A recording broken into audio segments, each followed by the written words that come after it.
ಮಾನ್ಯ ಮಂತ್ರಿಗಳಾದಂಥ ಶ್ರೀಮತಿ ಲಕ್ಷ್ಮೀ ಹೆಬ್ಬಾಳ್ಕರ್ ಅವರ government vehicle ಏನು ಆಕ್ಸಿಡೆಂಟ್ ಆಗಿತ್ತು ಆ ಬಗ್ಗೆ ನಿನ್ನೆ ನಮ್ಮ ಕಿತ್ತೂರು ಪೊಲೀಸ್ ಠಾಣೆಯಲ್ಲಿ ಒಂದು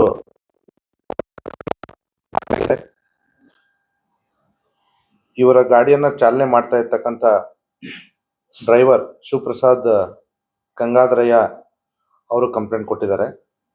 ಆ ಕಂಪ್ಲೇಂಟ್ ಪ್ರಕಾರ ಒಟ್ಟು ಇದರಲ್ಲಿ 4 ಜನ ಟ್ರಾವೆಲ್ ಮಾಡ್ತಾ ಇದ್ರು. ಸ್ವತಃ ಡ್ರೈವರು, ಜೊತೆಗೆ ಗನ್ಮ್ಯಾನ್ ಆಗಿರ್ತಕ್ಕಂಥ ಈರಪ್ಪ, ಮಾನ್ಯ ಸಚಿವರು ಹಾಗೂ MLC ಆಗಿರ್ತಕ್ಕಂಥ ಶ್ರೀ ಚಂದ್ರರಾಜ್ ಹಟ್ಟಿಹೊಳಿ ಅವರು. ಇವರು ಬೆಳಗ್ಗೆ ಸುಮಾರು 5 ಗಂಟೆ ಸುಮಾರಿಗೆ ಅಂಬಡಗಟ್ಟಿ ಕ್ರಾಸ್ ಹತ್ರ ಬರ್ತಿರ್ಬೇಕಾದ್ರೆ ಒಂದು ಕಂಟೈನರ್ ಟ್ರಕ್ಕು ಬಲಗಡೆಯಿಂದ ಎಡಗಡೆಗೆ ಬಂತು. ಆ ಬಂದಂಥ ಸಂದರ್ಭದಲ್ಲಿ ಕಂಟೈನರ್ ಇವರ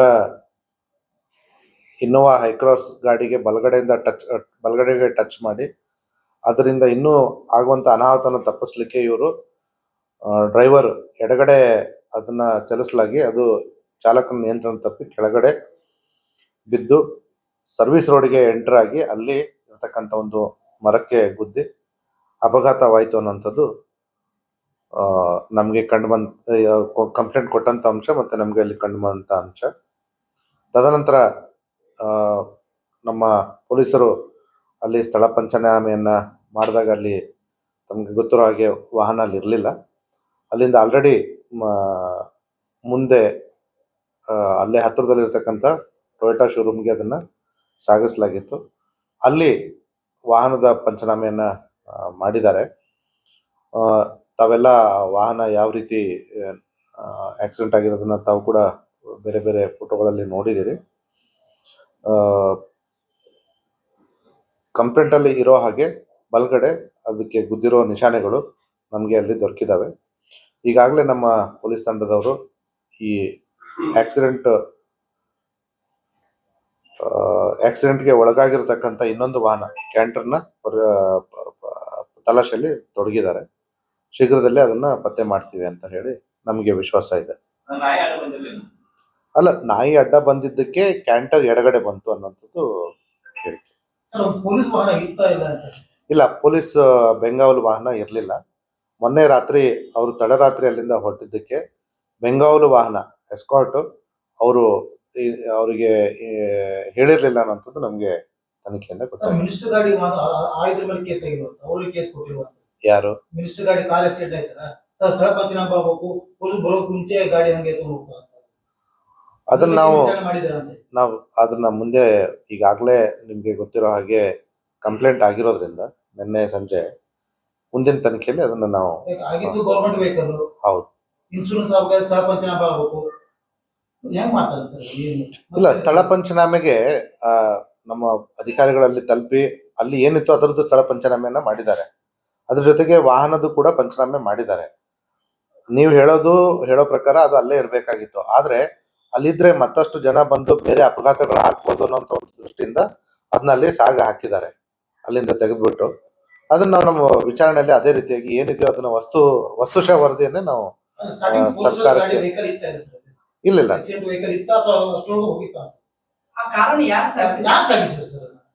ಈಗ ಅವ್ರ ಕಡೆಯವರು ಈ ಟೋವಿಂಗ್ ವೆಹಿಕಲ್ನವ್ರಿಗೆ ಫೋನ್ ಮಾಡಿ ಅವ್ರನ್ನ ತರಿಸ್ಕೊಂಡು ಅಲ್ಲಿಂದ ಸಾಗಿಸಿದ್ದಾರೆ. ಸಚಿವರ ಕಡೆ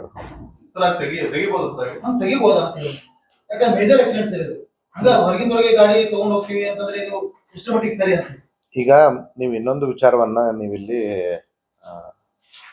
ಬಿಡ್ತಾ ಇದ್ರಿ. ಅದಕ್ಕಿಂತ ಮುಖ್ಯವಾದ ವಿಚಾರ ಏನಂತಂದ್ರೆ ಆಕ್ಸಿಡೆಂಟ್ ಅಲ್ಲಿ ಇನ್ನೊಂದು ವೆಹಿಕಲ್ದು ಪಾತ್ರ ಇದೆ.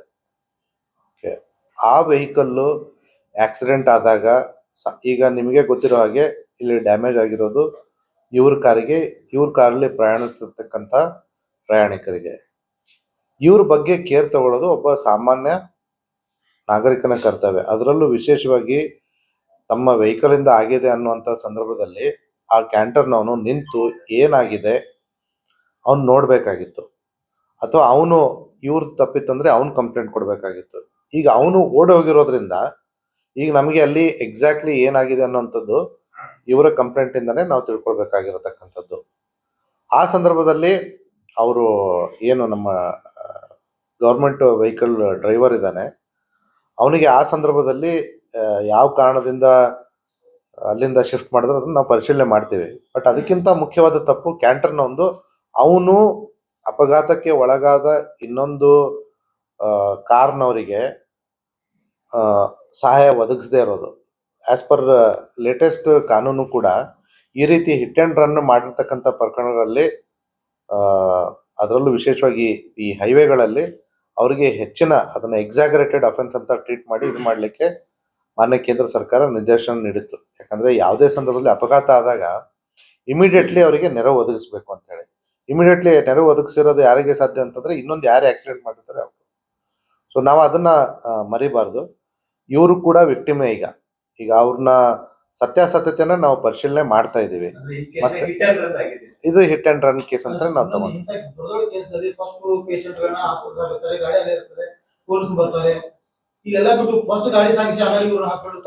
ಇಲ್ಲ ಇಲ್ಲಿ ಆ ರೀತಿ ಆಗಿರುವಂತದ್ದಲ್ಲ. ಎರಡು ಕೂಡ ಸೈಮಲ್ಟೇನಿಯಸ್ಲಿ ಆಗಿದೆ. ಎರಡು ಕೂಡ ಅನ್ನೋಕ್ಕಿಂತ ಫಸ್ಟ್ ಅಪಘಾತಕ್ಕೆ ಒಳಗಾದ ಸಚಿವರನ್ನ ಮತ್ತೆ ಅವರ ಡ್ರೈವರು, ಗನ್ಮ್ಯಾನು ಮತ್ತೆ MLC ಅವ್ರನ್ನ ಫಸ್ಟ್ ಆಸ್ಪತ್ರೆಗೆ ಸಾಗಿಸಿದ್ದಾರೆ. ಆಮೇಲೆ ವೆಹಿಕಲ್ ಟೋ ಆಗಿರುವಂಥದ್ದು.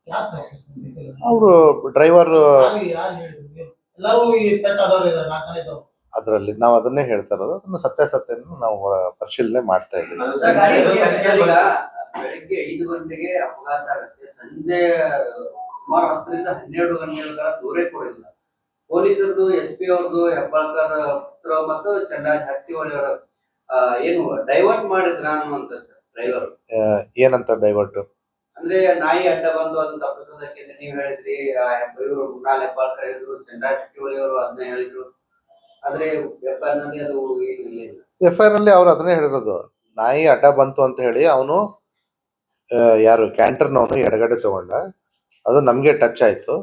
ಅದಾದ್ಮೇಲೆ ಈಗ ನಮಗೆ ಪ್ರಾಥಮಿಕ ಹಂತದ ಮಾಹಿತಿ ಅಂತ ಒಂದಿರುತ್ತೆ.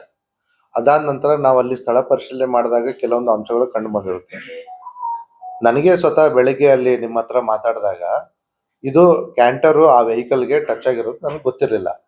ನಮ್ಮ ಇಮಿಡಿಯೇಟ್ ಕೆಲಸ ಕಾರ್ಯ ಏನಿರುತ್ತೆ, ನೊಂದವ್ರು ಯಾರಿರ್ತಾರೆ ಅಲ್ಲಿ ಹೋಗ್ಬಿಟ್ಟು ಅವ್ರದ್ದು ಸೇಫ್ಟಿ ಎಲ್ಲ ಸರಿ ಇದೆಯಲ್ಲ ಅಂತ ನೋಡ್ಕೊಂಡ್ಬಿಟ್ಟು ಆಮೇಲೆ ಮುಂದಿನ ಕಾರ್ಯಾಚರಣೆ ನಾವು ಮಾಡಿರ್ತಕ್ಕಂಥದ್ದು.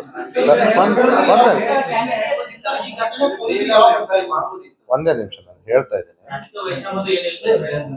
ತದನಂತರ ನಾವು ಪೊಲೀಸರು, ಇದು ನಮ್ಮ ತನಿಖಾಧಿಕಾರಿಗಳು ಸ್ಥಳ ಪರಿಶೀಲನೆ ಮಾಡಿದಾಗ ಅಲ್ಲಿ ಯಾವ ರೀತಿ ಆಕ್ಸಿಡೆಂಟ್ ಆಯಿತು ಅನ್ನೋಂಥದ್ದು ನಮ್ಮ ಗಮನಕ್ಕೆ ಬಂತು.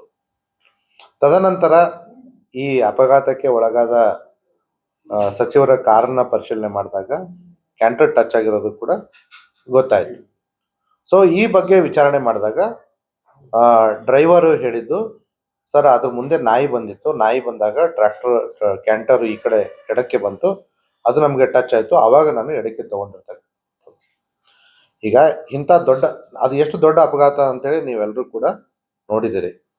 ಒಬ್ಬ ವ್ಯಕ್ತಿಗೆ ಆ ರೀತಿ ಮಾರಣಾಂತಿಕ ಅಪಘಾತ ಆದಾಗ ಯಾವುದೇ ವ್ಯಕ್ತಿ ಆಗಿರಲಿ, ಎಷ್ಟೇ ಸ್ಥಿಮಿತ ಉಳ್ಳ ವ್ಯಕ್ತಿ ಆಗಿರಲಿ, ಶಾಕ್ಗೆ ಹೋಗೋದು ಬಹಳ ಸಹಜ. ಆ ಸಂದರ್ಭದಲ್ಲಿ ಅವರು ಏನು ಮಾಡ್ತಾರೆ, ಏನು ಇದು ಮಾಡ್ತಾರೆ ಅನ್ನೋಂಥದ್ದು ಇಂಪಾರ್ಟೆಂಟ್ ಅಲ್ಲ. ತದನಂತರ ನಮ್ಮ ತನಿಖೆಯಲ್ಲಿ ಏನು ಬರುತ್ತೆ ಅದನ್ನು ನಾವು ನಿಮ್ಮ ಮುಂದೆ ಕ್ಲಿಯರ್ ಆಗಿ ಹೇಳ್ತಾ ಇದ್ವಿ. ನಮಗೆ 8 ಗಂಟೆಗೆ ಕಾಲ್ ಬಂದಿತ್ತು, ಗೊತ್ತಾಗಿತ್ತು. ಪ್ರಕರಣ ಸಂಬಂಧ 2 ದೂರಗಳಾಗಿದ್ದಾರೆ. ಮೊದಲು ಈರಪ್ಪ ಹುಣಸಕಟ್ಟೆ ಅನ್ನೋರು ಗನ್ಮ್ಯಾನ್ ದೂರು ಕೊಟ್ಟಿದ್ದಾರೆ ಅನ್ನುವಂಥದ್ದು, ಆಮೇಲೆ ಡ್ರೈವರ್ ದೂರು ಕೊಟ್ಟಿದ್ದಾರೆ ಅನ್ನುವಂಥದ್ದು. ಫಸ್ಟ್ ಈರಪ್ಪ ಹುಣಸಕಟ್ಟೆ ಅವರು ಬಂದ್ಬಿಟ್ಟು ನಮಗೆ ಒಂದು ಅರ್ಜಿ ಕೊಟ್ಟರು. ಅದು ಕೊಟ್ಟಾಗ ಅದರಲ್ಲಿ ಟೈಮು ಮತ್ತು ಕರೆಕ್ಟ್ ಸ್ಥಳ ಮೆನ್ಷನ್ ಇರಲಿಲ್ಲ. ಸೊ ಹಾಗಾಗಿ ನಾವು ಇದರಲ್ಲಿ ಈ ಕ್ಲಾರಿಟಿ ಇಲ್ಲದೆ ಇರೋದ್ರಿಂದ ಅವನಿಗೆ ಇದನ್ನು ಡೀಟೇಲ್ಸ್ ಕೊಡಲಿಕ್ಕೆ ಹೇಳಿದ್ವಿ. ಸೊ ಹಾಗಾಗಿ ಅವ್ರು ಮತ್ತೆ ಡ್ರೈವರ್ ಕಡೆಯಿಂದ ಕೊಟ್ಟರು. ಈಗ ಪ್ರಯತ್ನ ನಡೀತಾ ಇದೆ. ಆಲ್ರೆಡಿ ನಮ್ಮ 2 ತಂಡಗಳು ಅದೇ ಕೆಲಸದಲ್ಲಿ ನಿರತರಾಗಿದ್ದಾರೆ. CC ಕ್ಯಾಮ್ರಾ ಇದೆ. ಈಗ ನಾವು ಆಲ್ರೆಡಿ ಅದನ್ನ ಪರಿಶೀಲನೆ ಮಾಡಲಾಗಿ ಆ ಟೈಮಲ್ಲಿ ಸುಮಾರು 42 ಕ್ಯಾಂಟರ್ಗಳು ಬಿಟ್ವೀನ್ 5:30 to 6:30 ಆ ನಮ್ಮ ಟೋಲ್ ಗೇಟಲ್ಲಿ ಹೋಗಿದ್ದಾರೆ. ಈ 42 ಗಾಡಿಗಳ ಬಗ್ಗೆ ಪರಿಶೀಲನೆ ನಮ್ಮ ಪ್ರಗತಿ ಜಾರಿಯಲ್ಲಿದೆ ಕಾರ್ಯ. ರಾಜಕೀಯ ವೈಷಮ್ಯನೂ ಇದು ಕಾಲೇಜಿನ ಜೊತೆ ಆ ನಿಟ್ಟಿನಲ್ಲಿ ಏನೋ ತನಿಖೆ ಮಾಡ್ತಾ ಇದ್ದಾರೆ. ನೋಡಿ, ಈಗ ಕಂಪ್ಲೇಂಟ್ ಅಲ್ಲಿ ಆ ವಿಚಾರ ಏನೂ ಪ್ರಸ್ತಾಪ ಇಲ್ಲ. ನಾನು ನಿನ್ನೆ ಕೂಡ ಹಲವಾರು ಜನರ ಬಾಯಿಂದ ಈ ರೀತಿಯ ಊಹಾಪೋಹ ಪ್ರೇರಿತ ಪ್ರಶ್ನೆಗಳನ್ನ ನಾನು ಕೇಳಲ್ಪಟ್ಟೆ. ನಮ್ಮ ಪ್ರಕಾರ ಇಟ್ ಈಸ್ ಅಪಘಾತ. ಆದರೆ ಎಲ್ಲ ಆಯಾಮಗಳಿಂದ ನಾವು ತನಿಖೆಯನ್ನ ಮಾಡ್ತೀವಿ. ಅಲ್ಲಿ ಸ್ಥಳವನ್ನ ಪರಿಶೀಲನೆ ಮಾಡಿದಾಗ ಆ ರೀತಿ ಯಾವುದೇ ಪೂರ್ವ ನಿಯೋಜಿತ ಕೃತ್ಯ ಅಂತ ಹೇಳಿ ನಮಗೆ ಇಲ್ಲಿವರೆಗೂ ಕಂಡು ಸರ್ ಬಂದಿರತಕ್ಕಂಥದ್ದು ಇನ್ನೊಂದು ಮಿನಿಸ್ಟರ್ಸ್ ಬರ್ಬೇಕಾದ್ರೆ ರೋಡ್ ಬಂದ್ರೆ ಆ ಜಿಲ್ಲಾ ಎಸ್ ಪಿಗಳಿಗೆ ಜಿಲ್ಲಾ ಮುಖ್ಯಸ್ಥರು ಮಾಹಿತಿ ಬರುತ್ತೆ ಈಗ ಬರ್ತಾ ಇದ್ದಾರೆ ಅಂತ ಹಂಗೇನು ಮಾಹಿತಿ ಇತ್ತ ರೋಡ್ ಬರೋದಿಲ್ಲ. ಇಲ್ಲ. ಅದನ್ನೇ ಹೇಳಿದೆ, ನಿನ್ನೆ ಅವರು ತಡರಾತ್ರಿ ಹೊರಟಿರೋದ್ರಿಂದ ಅವರು ತಮ್ಮ ಬೆಂಗಾವಲು ಪಡೆಯನ್ನ ತೆಗೆದುಕೊಳ್ಳದೆ ಯಾವುದೇ ಟಿಪಿಯನ್ನ ಕಳಿಸದೆ ಹಾಗೆ ಹೊರಟಿದ್ದಾರೆ.